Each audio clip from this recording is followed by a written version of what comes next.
Hi dudes, it's a beautiful winter's day here on the Gold Coast.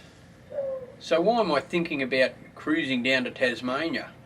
It's bloody cold down there, but next year in February the Wooden Boat Festival is on in Hobart Town.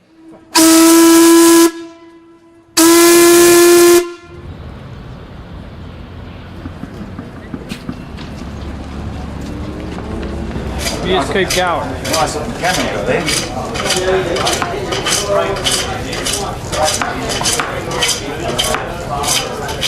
It's a fantastic event for anyone interested in boating, especially wooden boats. The plan is to leave here from the Gold Coast in late July. It's over 1,000 nautical miles down there, and there's some really great spots to visit on the way down.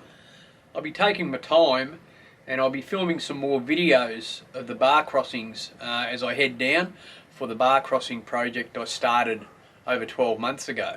Peggy-Anne's being hauled out in a week or two for anti-fouling, and there's a few little jobs to address before then. So let's get into it.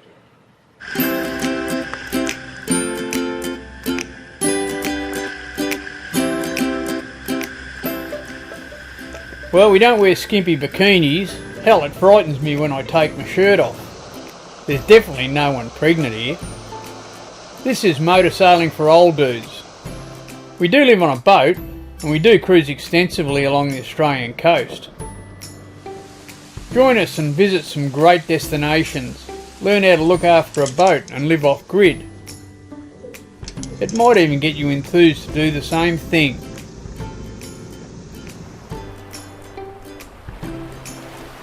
Hey, stay out there till you can't. Okay, time to get down and get dirty today. Just chasing a few little jobs on the boat, and I've got low oil pressure on the port side motor, and I'm just trying to find out what's causing that. What I'm going to do today is get down and have a look at the relief valve under the oil filter. That could be compromising it a bit, but we'll get down and see what's happening there. Bought a pair of gloves from Bunnings the other day, so that should stop me from cutting myself.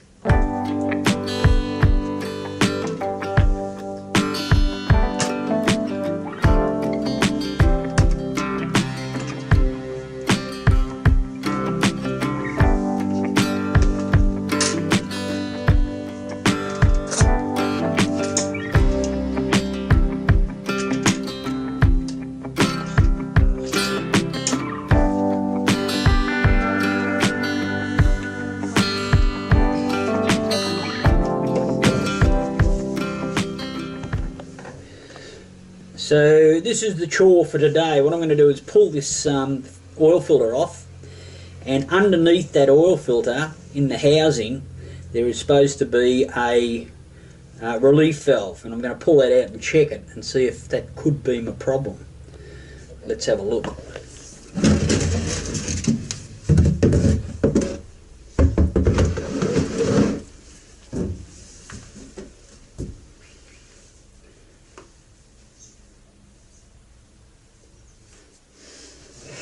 Well, it was very tight. I'm not sure why, maybe because I haven't warmed the engine up, but I've got the filter off. Unfortunately, I think I've wrecked it a bit, so I'm going to have to put a new filter on. So I think I've got to take this, undo this nut here, and that's where the relief valve will be.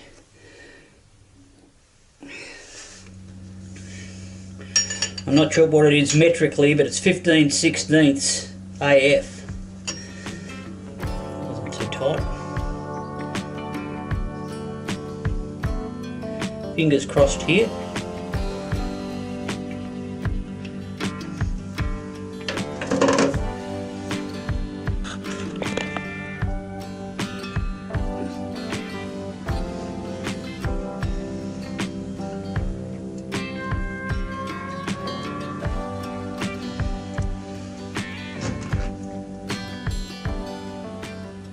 So there's the pressure relief valve. It's just a ball that sits on a seat in there with spring pressure on it. So unless the spring has lost a bit of tension. I might be able to stretch it a little bit and see what happens. Probably should buy a new one and just see what it's like. I might do that. I might buy a new part and see if the spring's a bit longer or whatever. That'd be a good test. Anyway, that's how you get it out. You've got to take the nut out of the centre of the filter housing first. That holds all of this in, and then you can get to it. Well, I just got back from a trip to town. I've got the parts. Kubota's pretty good. I rang them in Brisbane, but they didn't have the bit there. They had to get it up from Melbourne. I ordered it on Friday. I had it Tuesday, so pretty good service. Kubota's always like that. And this little spring cost $3.50.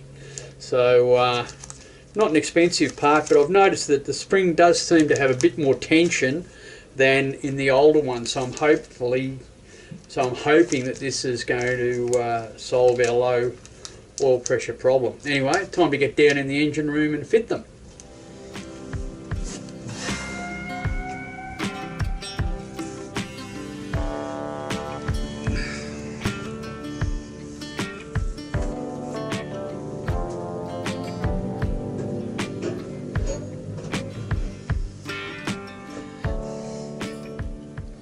Now when you're fitting this, the ball goes into the seat, the spring goes in behind it.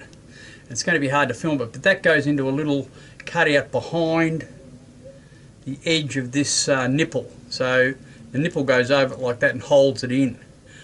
So what I'm going to do, I'm going to put some Loctite on this thread here so that when I take my filter off, it doesn't screw this out of the, it's in the timing case cover actually.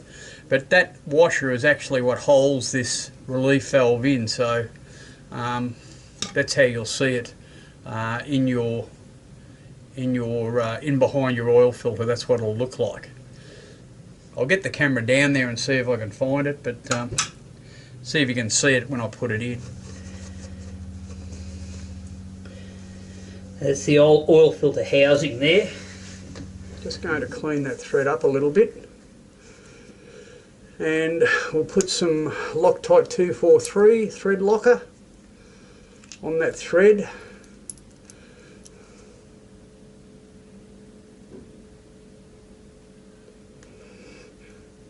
Except it hasn't been opened yet.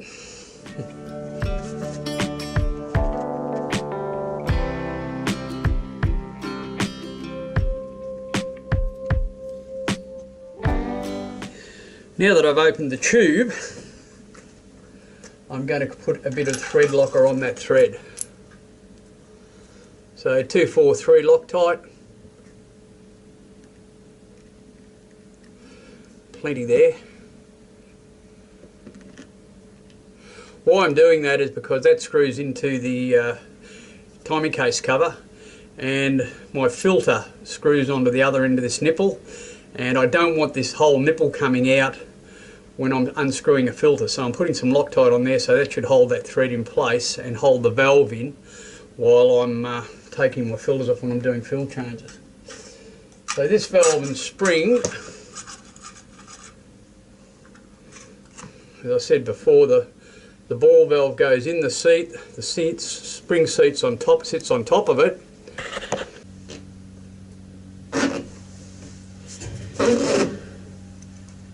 Spring in first and then the seat and the ball. There's a little bit of pressure on that. The other one wasn't pushing out like that. So I think that spring has got a little bit more tension. So fingers crossed for our oil pressure. And now the Loctited part I'm putting into the housing.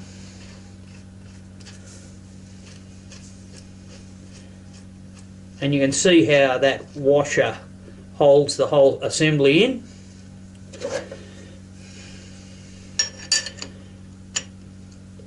And then I'm nipping it up with a 15/16 AF spanner, which I think is probably about 20 mil, something like that. Don't have to break an arm on that, it's all die cast, so I don't want to kill it. But nip it up, make sure it's in there well, and there's your little relief valve. So that's what's dropping off your oil pressure and maybe what our problem is.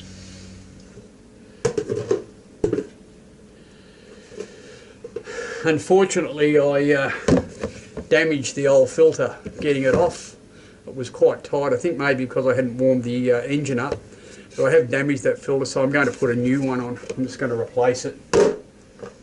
It hasn't done much, that filter, unfortunately. It's only done probably 20 hours. But with it being damaged like that, I think I just feel better about putting a new filter on for the sake of 14 odd bucks.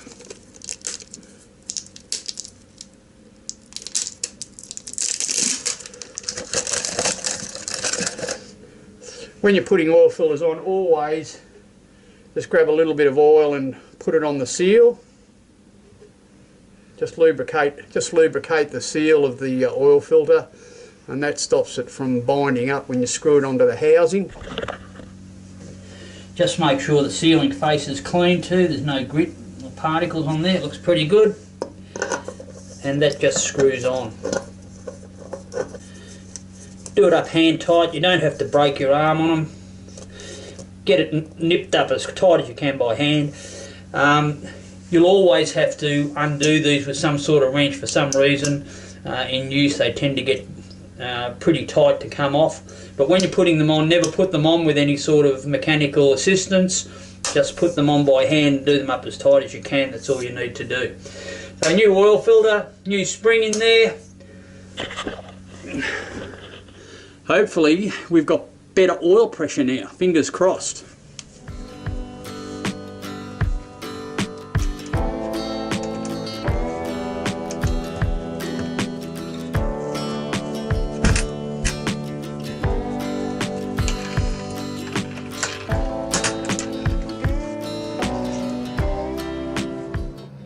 Before I did that spring, the oil pressure was getting down to about, I'd say, 20 pound. It's up about at least 10 pounds, so it's up around, I'd say, 30 psi, whereas the other oil pressure gauge on the other engine always sits up around about the 40 psi mark. So I've gained about 10 psi. I really don't trust the gauges because they're electronic. If there's something in line between the sender and the gauge, it can throw the readings out, although we've checked a few things. The next thing I'm going to do is put mechanical oil pressure gauges on the engines themselves, and that'll give me a definite idea of what the oil pressure is. You can't go wrong, you're not sending it up a wire. So if I do that and I can compare the oil pressures and see what's going on, hopefully pressure is going to be up. I think with the pressure that I've got at the moment it's probably okay. The other thing I could do is use an additive. I've done some reading on that and people reckon you do get some benefits out of putting an oil additive in. It can make the oil a little bit heavier and you know, stop your low oil pressure, but that's something for down the track. We'll try the mechanical gauges first and see how we go after that. Like anything on a boat, you've got to fault find it first. You've got to find what your problem is, and then you've got a chance of addressing it. Worst case scenario, the bearings are worn out and the engine's going to need rebuilding, but I hope we don't have to go that far.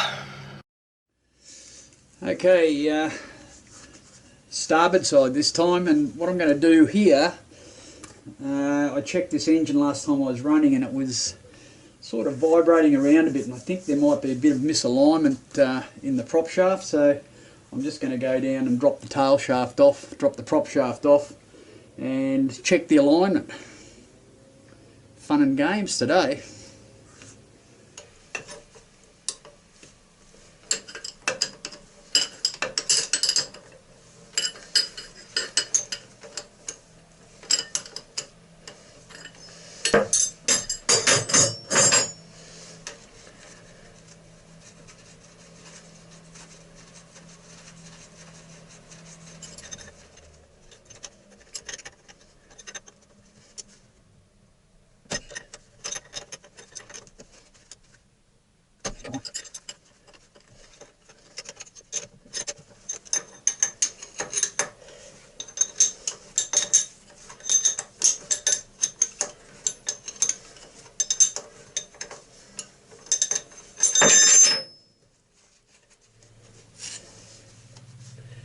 What I'm just looking at is the alignment of those couplings. They should be pretty flush. I think the back of the motor is going to have to come across in this direction. Might be a bit out of alignment that way, so we'll try and do that, and then I'll have to mic this coupling up again.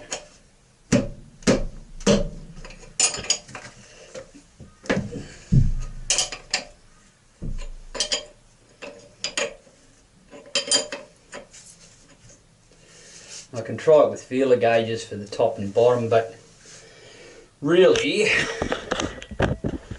when you've got an engine that's mounted on rubber couplings, you're never going to get those feeler gauges right, because the motor is made to move around, so it can move on its engine mounts pretty easily. So you're never going to get it spot on, but I think that's a bit better than when we started, so we'll give it a try, I guess. I reckon that's looking pretty good. I think I'll lock it off at that, and well,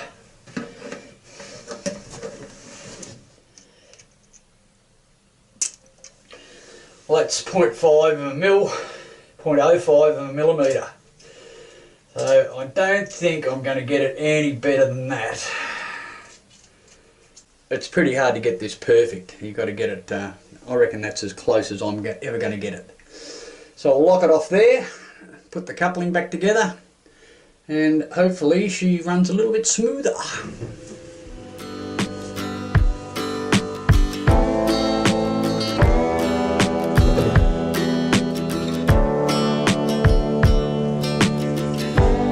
Well, that's 2 little jobs done this morning. Try to keep up to them. The gloves have been really good.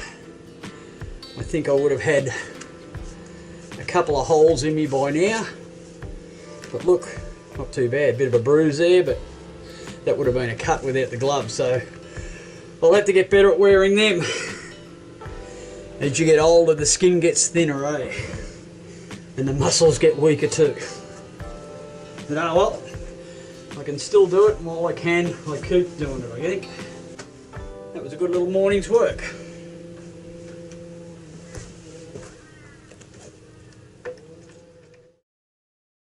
What I'm just doing is running the outboard to warm it up a bit.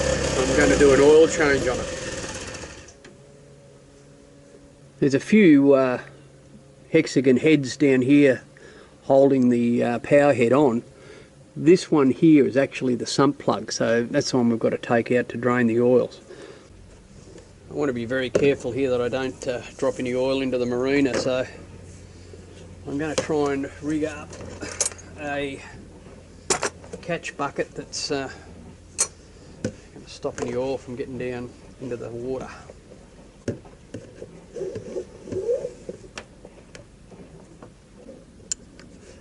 It's 12mm spanner on that plug you can see right up there. I'm going to take the glove off to undo this, because if I don't, I might just lose it.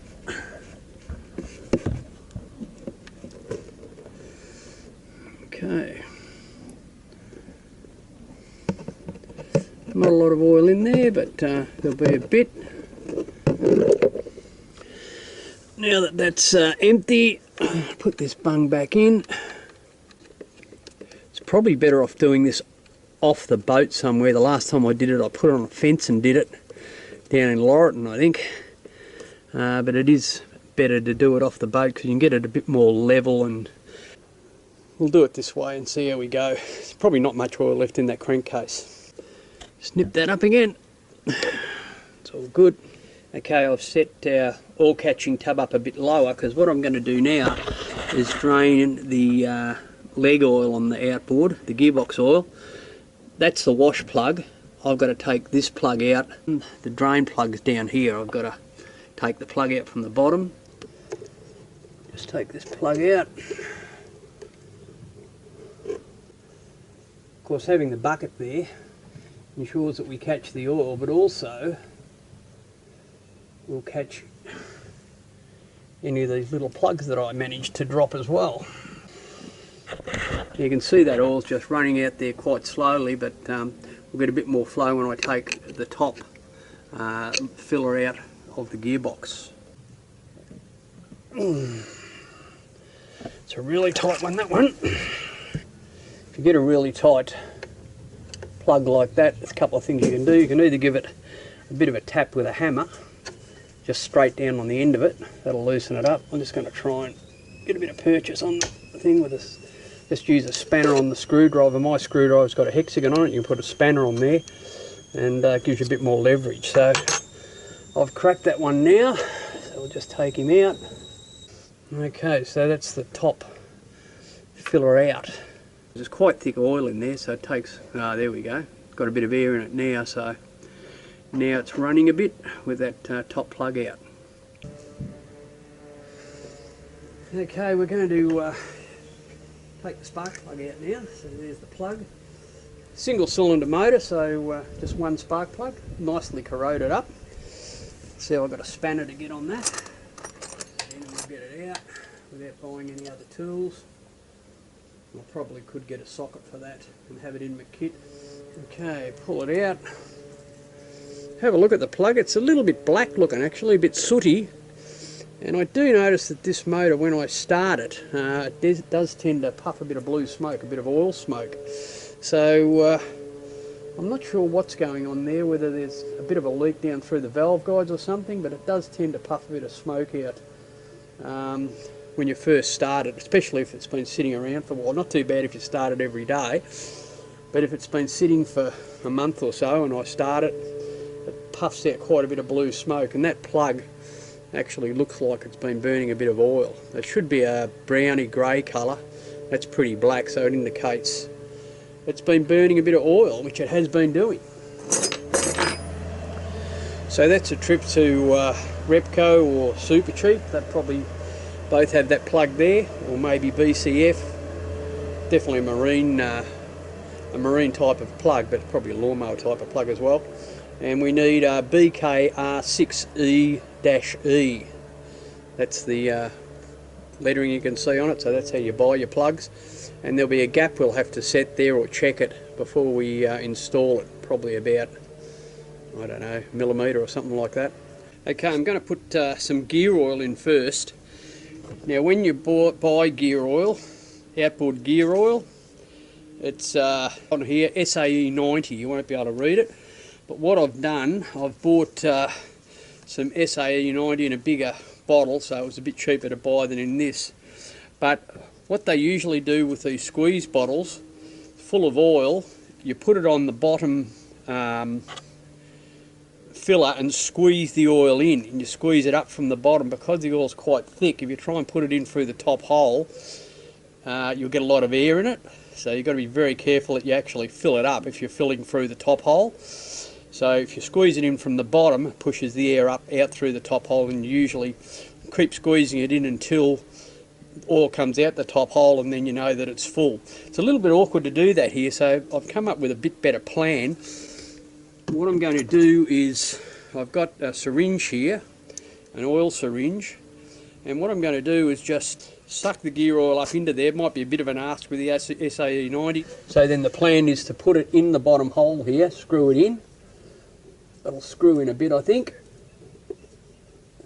And then I can push the oil in through that bottom hole.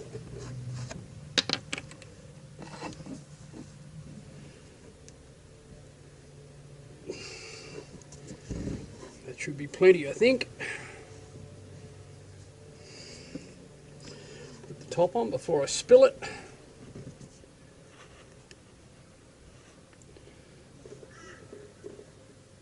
Okay, didn't need much more. See, oil coming out the top hole there. So that gearbox is pretty full now. No air in it. So we'll put the plug in the bottom. And the last thing is to tighten up our screw. I'll just do it with the spanner again so I don't break my wrist. Just nip it up, you don't have to really break anything. There's something you've got to watch out for when you're doing these jobs. I don't know about other motors, but on the Hondas especially, these little plugs have a plastic washer that sits underneath the plug. Okay, when you take the plug out, sometimes it will remain in the housing you take it out from, so the washer will stay in there. Just be careful, if that happens, you just hook it out, get a little bit of wire or a screwdriver or something, and just hook the washer out, because you don't want to lose that, because that actually seals up the gearbox, and you don't want that gearbox to be unsealed, so be aware of that with those little. And we'll carefully put our screw back in the filler, or the air hole at the top.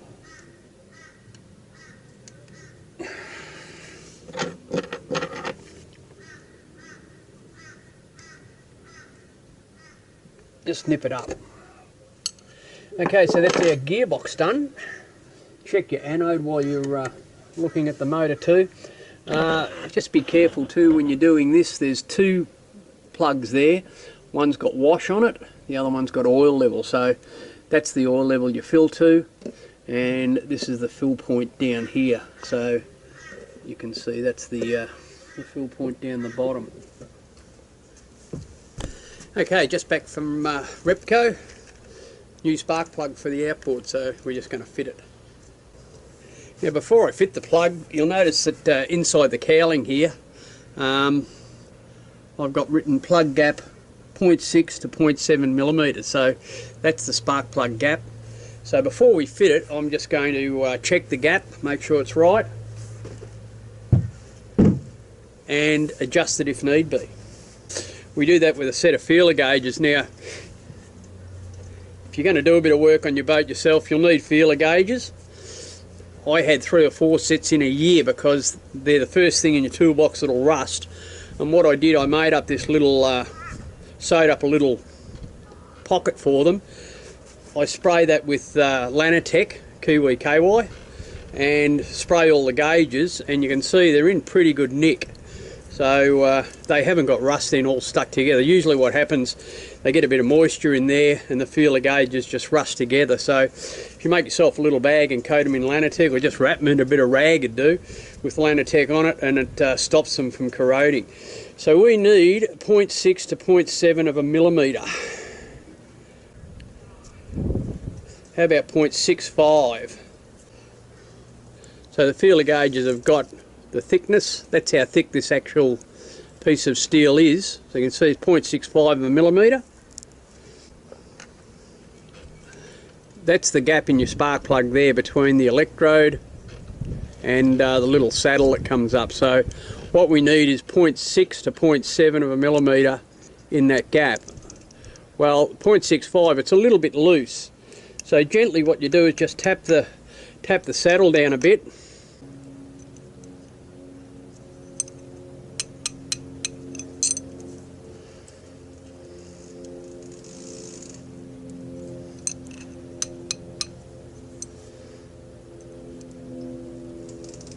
Okay, that's about as good as you're going to get it. So that's about 0.65 of a millimetre.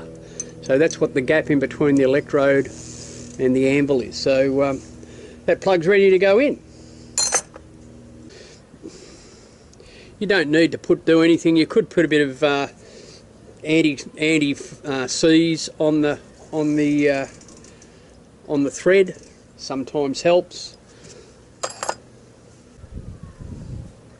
I'm just going to use a bit of Lanatec. Just make sure the thread's not cross. It should go in very easily at the first. Mill spanner. Same thing, you don't have to break an arm on these. You don't want to do them up too tight. There's a little compression washer in here that screws up on the head, so you don't have to break an arm on them. Just get them nipped up tight so they're not going to come loose. You don't want to lose compression. But that's plenty. Last thing to do, I'll just spray a bit of Lanatec up here as well. And then put the spark plug cap on. Righto, we're going to fill the engine back up with motor oil now. That you're using the right grade of oil. Have a look in your user manual or Google it. But 10W40 is what we use in this little Honda, so I'm going to put it in the same way with the syringe. I think it's a good way of doing it. I'm not sure what the volume of oil in the crankcase is supposed to be, but we'll just put a bit in and then monitor it a bit as we get it up near full.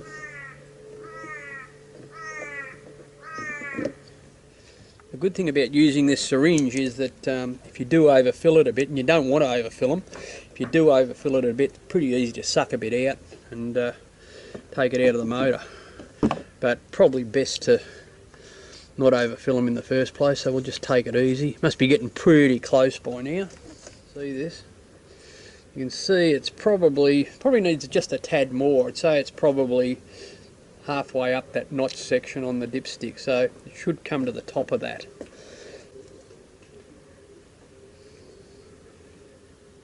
Okay, I reckon that's roughly to the top of that hatching now. So I'd say really the oil level is about there now. You can probably nearly see that. So I'm going to call that full. Okay, the last job I'm going to do is just pump a bit of grease into the bearings. A little bit. And put it on a couple of little linkage arms, maybe on the cables. Last thing I do is just spray a bit of inox over the whole internal part of the engine. Okay, the last job, probably the most important one, is getting rid of your oil. So I kept this old bottle. Job's done. Time for a bit of a wash up and maybe a beer, I think. I hope all of these hands-on videos aren't too boring for you. This is all part of the deal when you live on board. For those of you who watch for the destinations, the only job left is hauling out and anti-fouling. Bruce and I are doing that next week. When that is done, Wombi and I are heading south to Tasmania. There'll be plenty of venture and lots of great places to visit, so please join us for the cruise. Thanks for watching. Please give us a like, make a comment, and if you're new to the channel, please subscribe. Catch you next week, dudes.